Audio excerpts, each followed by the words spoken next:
अस्सलामुअलैकुम वरहमतुल्लाहि वबरकातुहू। आप देख रहे हैं बेदारी न्यूज़ और मैं हूं मोहम्मद फैसल मदनी। आज हम बात करेंगे पाकिस्तान के लिए कादियानियों की खिदमात क्या हैं। पाकिस्तान के हवाला से कादियानियों का क्या तर्ज़-ए-अमल रहा है। ये तो रोज़े रोशन की तरह वाज़े है कि कादियानियों ने कभी भी पाकिस्तान की हिमायत नहीं की है और पाकिस्तान के मुखालिफ हर सरगर्मी में इन्होंने जासूस के तौर पे काम किया है। इसका वाज़े सबूत पाकिस्तान और हिंदुस्तान की पार्टीशन के वक़्त कादियानियों के सरबराह ने बाकायदा तौर पे ये ऐलान किया था, जो कादियानियों की किताबों में मौजूद है, कि पाकिस्तान अखंड भारत बनेगा, यानी कि पाकिस्तान टूट जाएगा और ये दोबारा से हिंदुस्तान का एक हिस्सा बन जाएगा। बाद अज़ां उसके मरने के ये इबारत ये वसीयत के तौर पे उसकी कब्र की कतबे के ऊपर भी लगाई गई और बाद में जब आइन पाकिस्तान का उसमें तरमीम हुई और कादियानी आर्डिनेंस जो है वजूद में आया तो वो इबारत जो है उसे वहाँ से हज़फ कर लिया गया। लेकिन आज भी किताबों के अंदर ये बात मौजूद है। कादियानियों ने कभी भी कोई मौका हाथ से जाने नहीं दिया जब पाकिस्तान के ख़िलाफ़ इनके हाथ में कोई बात आई है। आजकल कादियानियों को प्रोपेगेंडा बड़ा ज़ोर शोर से जारी है कि पाकिस्तान में हमारे ऊपर इंतहाई जुल्म किया जाता है। हालांकि आप देख लें, पाकिस्तान में तमाम कादियानी इदारे बिल्कुल ठीक ठाक बिज़नेस कर रहे हैं और कारोबार चल रहा है। अगर हम सिर्फ सरगोदा की मिसाल लें तो सरगोदा में कादियानियों के कारोबार में सबसे बड़ा बिज़नेस ज़फ़र बुक डिपो का है, जो एक की बजाय दो हो चुके हैं, यानी कि बहुत बड़ा बिज़नेस है और इनका माल जो है वो दो बन चुके हैं। अगर इतनी ही पाबंदी और इतना ही इनके ख़िलाफ़ वर्क था तो फिर कादियानियों का कारोबार भी डाउन होता। इसके साथ साथ कादियानियों की वकाला में से सरगोदा के अंदर वक़ार खान एडवोकेट जो कादियानी है उसका एक बहुत अच्छा बिज़नेस चल रहा है और वो भी सरगोदा के अंदर ज़िंदा ताविंदा मौजूद है। अब ऐसी सूरत में हम क्या कर सकते हैं? कादियानियों के इस प्रोपेगेंडे को रोकने के लिए हम क्या कर सकते हैं? वाज़े तौर पे ये गद्दारी के ज़िम्रे में आता है कि जब भी कोई जिस मुल्क में रहे और उसके ख़िलाफ़ कोई काम करता है तो ये वाज़े तौर पे गद्दारी है। कादियानी बार बार इसके मुर्तकिब हो रहे हैं। मेरी आज की गुफ्तगू का उन्वान कादियानियों का पाकिस्तान के लिए क्या किरदार है इस मौजू पे है। लेकिन इसका इंतखाब क्यों किया गया? क्योंकि हमारे बहुत सारे मुसलमान गैर शऊरी तौर पे कादियानियों के प्रोपेगेंडे में आ जाते हैं और इनके साथ इंसानियत की हमदर्दी के नाम पे इंतहाई अजीब सी ज़ुबान इस्तेमाल करते हैं। शायद कानूनन, अखलाकन और तहज़ीबन उसकी ना कोई मुल्क इजाज़त देगा और ना कोई मज़हब इसकी इजाज़त दे सकता है। तो आइए, असल मुद्दा मुसलमानों के इश्काल दूर करने का है कि मुसलमान इस मामले में अपने आप को दुरुस्त कर लें। इसके लिए एक रिपोर्ट है, उस रिपोर्ट को जानने की कोशिश करते हैं और उसमें से हमारे बहुत सारे इश्काल जो हैं इंशाल्लाह वो दूर हो जाएंगे। इसके लिए मैं आपसे गुजारिश करूँगा, रिपोर्ट पढ़ने से पहले अगर इसके बाद भी आपके जहन में कोई इश्काल हो आप वो कमेंट के अंदर सवाल करें, हम इंशाल्लाह उसका तसल्ली बख्श जवाब आपको देने की या आप तक पहुंचाने की कोशिश करेंगे। पाकिस्तान बनने के बाद चौधरी ज़फ़रुल्लाह खान मुल्क के पहले वज़ीर ख़ारजा और जोगिंदर नाथ मंडल वज़ीर कानून बने थे। अव्वल ज़िक्र कादियानी, दूसरे हिंदू थे। गौरतलब बात यह है कि इनमें से सिर्फ ज़फ़रुल्लाह खान को काबीना में शामिल करने पर एहतजाज किया गया और मुल्क के तमाम दीनी मकातिब फ़िक्र ने मुतफ़िक़ा तौर पर इनकी बरतरफ़ी का मुतालबा किया और यह मुतालबा ज़फ़रुल्लाह खान और वज़ीर ख़ारजा बनते ही नहीं बल्कि इससे 5 साल बाद 1953 में किया गया, जब हिंदू वज़ीर कानून के ख़िलाफ़ ना कोई मुहिम चली और ना ही इनकी बरतरफ़ी का किसी ने मुतालबा किया। इनका मतलब ये है कि बात मुसलमान या गैर मुस्लिम की नहीं बल्कि मुतल्लिका गिरोह और फ़र्द के तर्ज़ अमल की है, जिसने लोगों को इस मुतालबा पर मजबूर कर दिया। चौधरी ज़फ़रुल्लाह खान का ये किरदार इससे कबल रिकॉर्ड पर आ चुका था कि उन्होंने क़याम पाकिस्तान के वक्त पंजाब की तकसीम की हदूद तय करने वाले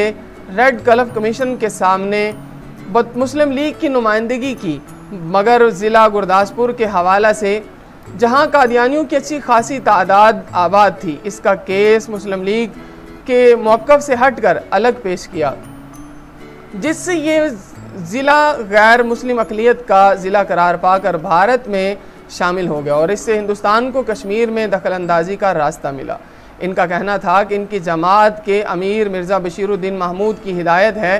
कि कादियानियों का केस मुसलमानों से अलग पेश किया जाए, इसलिए वो इनके हुक्म की खिलाफ वर्जी नहीं कर सकते थे। इस दौरान ये वाक़या भी हुआ जिसने इश्तियाल में इजाफा किया कि कराची की कादियानी जमात ने एक पब्लिक जलसे में ज़फ़रुल्लाह खान के खिताब का ऐलान किया और वज़ीर आज़म लियाकत अली खान ने इन्हें रोका कि वो इस जलसे से वज़ीर ख़ारजा की हैसियत से खिताब ना करें।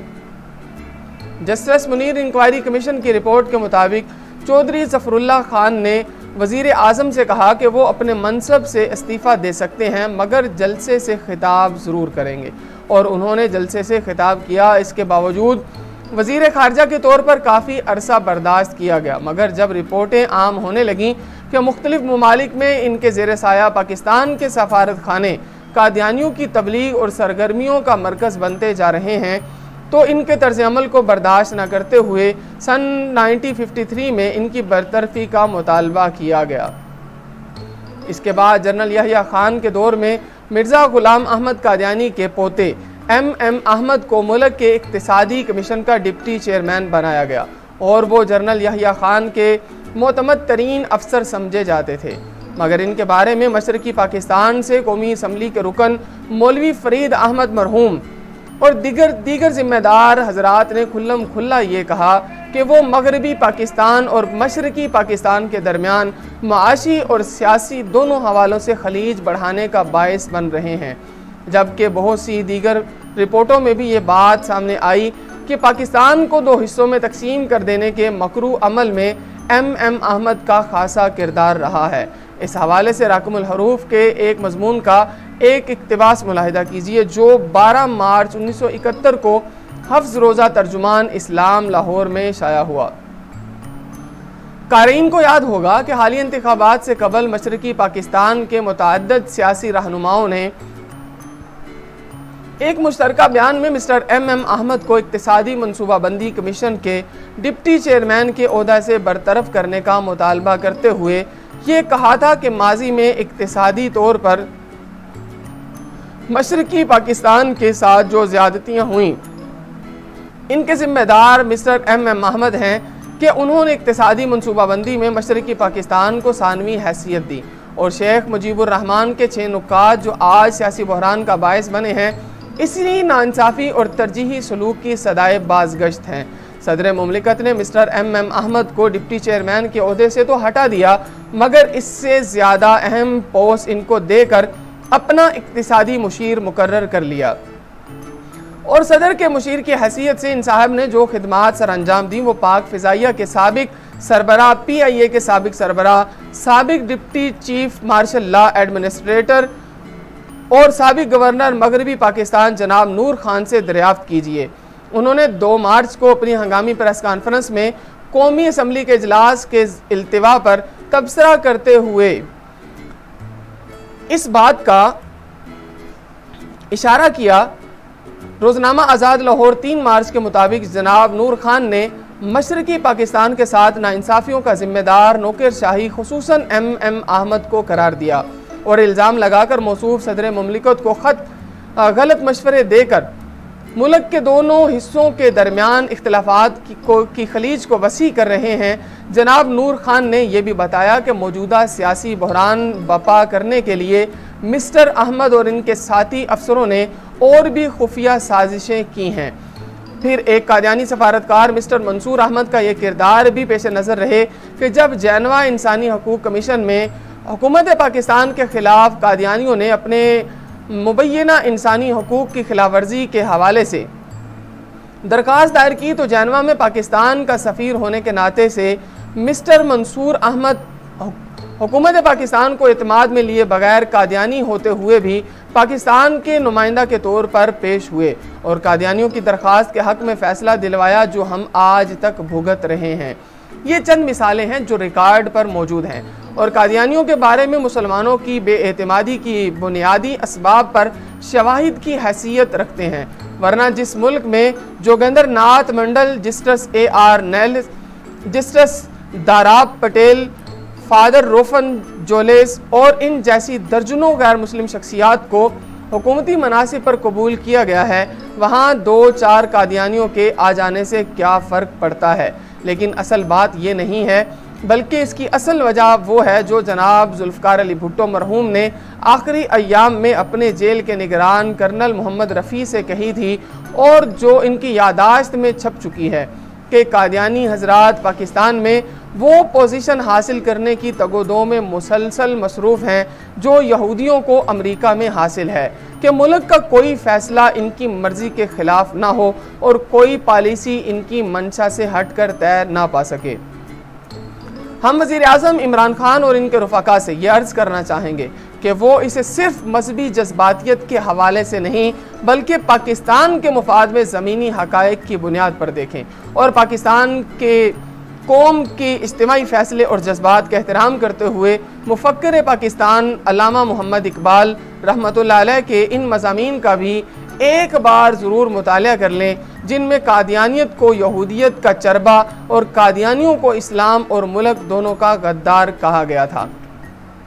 ये एक रिपोर्ट थी जो आप तक पहुंचाने की कोशिश की है। रिपोर्ट आपने सुन ली है और कादियानियों के बारे में आप एक नरम गोशा रखने वाले अहबाब को सोचना चाहिए कि कादियानियत का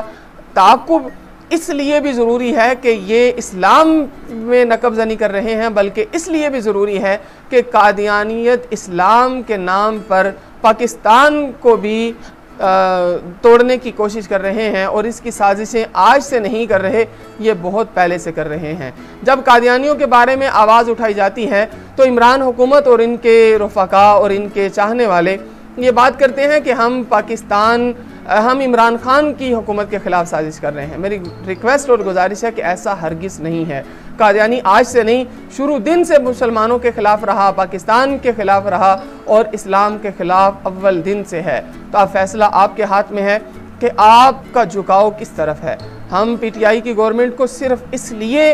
ये बार बार तंबीह करते हैं ताकि ये अपने फ़ैसले बदलें और इर्द गिर्द में कादियानियों के हवारियों को अपने से दूर करने की कोशिश करें। अगर आपको हमारी वीडियोस पसंद आ रही हैं तो इन्हें लाइक कीजिए, शेयर कीजिए, और कमेंट के अंदर अगर कोई सवाल आपके माइंड में है तो उसे लिख दीजिए। हम आप तक आपके सवाल का जवाब पहुँचाने की इंशाअल्लाह अज़ीज़ पूरी कोशिश करेंगे। वस्सलामु अलैकुम वरहमतुल्लाहि वबरकातुहू। पाकिस्तान जिंदाबाद, इस्लाम पाइंदाबाद।